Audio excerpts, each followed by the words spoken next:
세계 최고의 복서 생각나는 선수 누굴까요?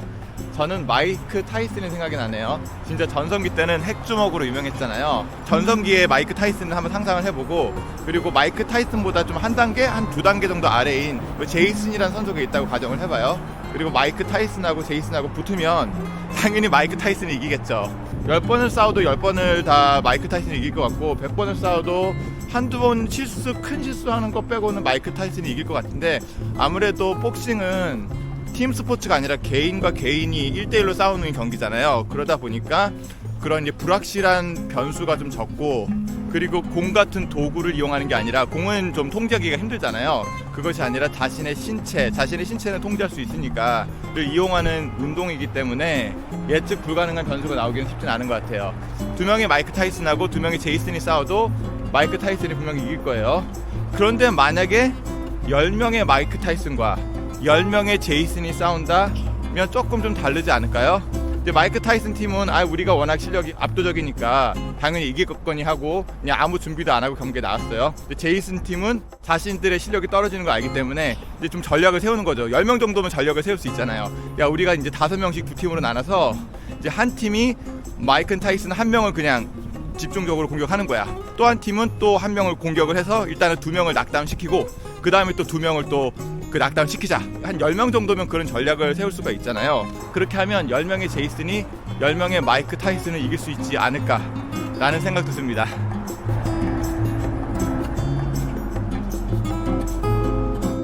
지금 광화문 광장을 걷고 있습니다. 일요일 오전이라서 그런지 굉장히 한산하네요. 그런데 불과 이틀 전에, 그날 밤에 한국과 포르투갈전 경기를 응원을 했죠. 제 뒤에 응원 설치물도 보이는데요. 그날 한국이 이겼습니다. 사실 그날 홍대에 있는 술집에서 친구들하고 같이 경기를 보려고 홍대 술집에 갔었어요. 근데 저는 사실은 데이터와 같은 객관적인 수치를 좀 믿는 사람이기 때문에 한국이 실력적인 면에서는 열세잖아요. 패배를 예측하고 집에 일찍 가서 잠을 잤는데, 그래도 그 다음날 일어나 보니까 결과가 너무 궁금한 거예요. 근데 보니까 한국 팀이 이긴 거야.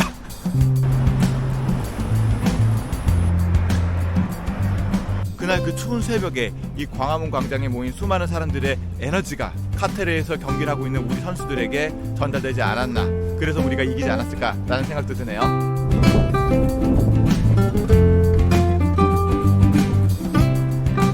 포르투갈보다 분명히 객관적인 전력에서는 열세임에도 불구하고 한국 팀이 승리할 수 있었던 거는 10명의 타이슨과 10명의 제이슨 팀의 경기처럼, 축구는 개인의 스포츠가 아니라 팀 스포츠잖아요. 그러니까 개인의 스포츠 1대1로 붙으면 한 명으로 인해서 발생하는 변수가 있는데, 11명이면 11명으로 인해서 발생하는 변수가 11배가 아니라 20배, 거의 한 100배 정도로 될 것 같아요.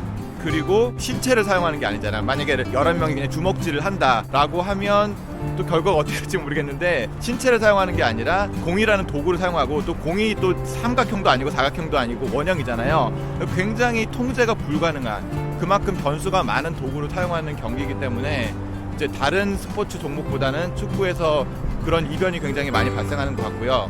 그러다 보니까 객관적인 데이터 상에서는 분명히 한국이 열세였잖아요. 그러니까 선수 개개인들의 능력은 당연히 포르투갈이 앞섰지만, 전투적인 측면, 4-4-3 포메이션이라든지, 그리고 언제 선수를 교체를 한다든지, 그런 게 굉장히 중요할 거고, 또 무엇보다 이제 팀워크가 굉장히 중요할 거잖아요. 축구는 개인 스포츠가 아니니까 아무리 개개인의 능력이 뛰어나도 그게 잘 조화를 이루지 않으면 이제 승리하기가 힘들겠죠. 팀워크 부분에 대해서 아마 한국 선수들이 정말 많이 준비를 하지 않았나.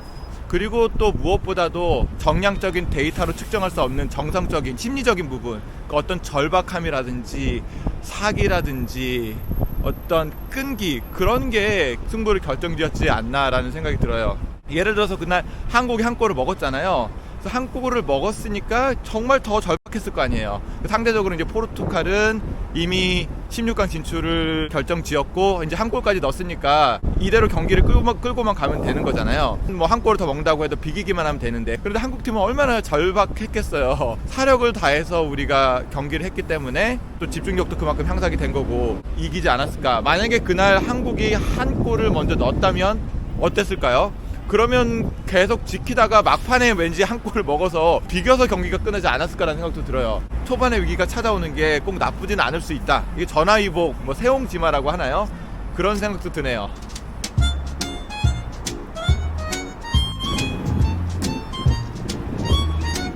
일요일 아침 이른 시간인데도 이 광화문 광장에 관광객들이 꽤 있습니다. 이분들도 이 한국 경기 이번에 보면서 이 한국에 대해서 또 한 번 다시 생각을 할 것 같아요. 객관적인 전력에는 열세임에도 불구하고 진짜 불굴의 투혼과 끈기를 발휘해서 승리했다. 아, 한국인이 정말 대단하구나.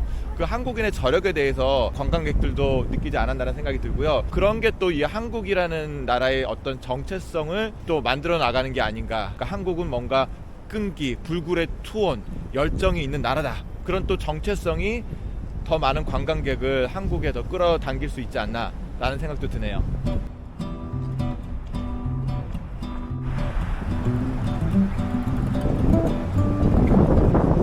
(10명의) 타이슨과 타이슨보다는 약간 실력이 떨어지는 (10명의) 제이슨이 붙는다. 첫 번째 경기는 제이슨이 이겼어요. 그럼 두 번째 경기는 타이슨 팀도 좀 정신을 차려가지고 나름 준비를 해가지고 붙으면 타이슨 팀이 이기겠죠. 10대 10 정도면 그래도 변수가 그렇게 크진 않아요. 그런데 만약에 100명의 타이슨 팀과 100명의 제이슨 팀, 1000명, 10,000명, 10만 명이 만약에 붙는다라고 하면 타이슨이라는 개인의 무력은 크게 중요한 변수가 아닐 겁니다.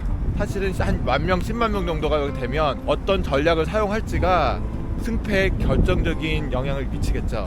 그런 생각을 하면서 문득 책 한 권이 떠올랐는데, 유발 하라리가 쓴 사피엔스입니다. 그 사피엔스라는 책에서 인간이 신체적으로는 그렇게 대단한 동물이 아니잖아요. 침팬지가 인간보다는 한 몇 배가 힘이 세다고 하더라고요. 그래서 1대1로 침팬지하고 인간이 붙으면 침팬지가 인간을 찢어서 죽일 수 있을 정도로 그런 신체적인 조건이 큰데, 그럼에도 불구하고 인간이 그런 모든 신체적으로 강한 동물들을 다 제압하고 생태계의 최상위에 올라갈 수 있었던 이유는 인간은 다른 동물에게는 없는 아주 고유한 능력이 있기 때문이다. 그것은 바로 협력이다 라고 얘기를 하는데, 그렇게 협력을 할 수 있었기 때문에 우리가 지금까지 누리고 있는 이런 수많은 문명을 만들어낼 수 있었다는 거죠. 물론 침팬지도 협력을 합니다. 근데 침팬지가 협력할 수 있는 최대 그 개체수는 한 100마리 정도라고 하더라고요. 만약 100마리가 넘어가면 통제 불능이 되는 거죠. 예를 들어 지금 카타르에 있는 월드컵 경기장 한 5만 명이 수용이 되나요? 거기에 침팬지 5만 마리가 있다고 상상을 해보세요. 엄청난 그 혼란이 벌어질 텐데, 거기에 인간들은 5만 명이 모여가지고 나름 질서정연하게 가끔씩은 뭐 싸우는 경우도 있긴 하지만 응원을 할 수 있는 게 바로 인간의 위대한 능력이고요. 그리고 그런 협력이 있었기 때문에 저 앞에 보이는 게 이제 세종문화회관인데, 저런 거대한 건축물을 지을 수 있다는 거죠. 아무리 개인이 능력이 뛰어난다고 하더라도 그 사람이 저 건물을 짓기는 불가능하잖아요. 저 건물을 짓기 위해서는 수많은 사람들이 협력을 해야 되는데, 그러니까 건물을 올리는 건설자뿐만이 아니라 저 건물을 디자인하는 수많은 또 건축가들, 그리고 또 저 자재들을 다 갖고 와야 되는데, 또 저 자재가 한국에서 나는 자재가 아니에요. 예를 들어서 이태리에서 수입한 대리석을 사용을 해야 되면 이태리에서 대리석을 공수를 해야 되는데, 그 이태리에 있는 누군가가 그 대리석을 산에서 캐갖고 온 거잖아요. 근데 그게 누군지는 여기서 일하는 건축가는 전혀 모르는 거죠. 그럼에도 불구하고 그렇게 보이지 않는 협력이 있었기 때문에 이런 엄청나게 큰 건축물도 인간이 지을 수 있는 것이고, 그런 인간이 서로 협력할 수 있는 능력 때문에 지금 이 엄청난 문명을 발전시킬 수 있었다고 유발 하라리가 사피엔스라는 책에서 얘기하고 있습니다.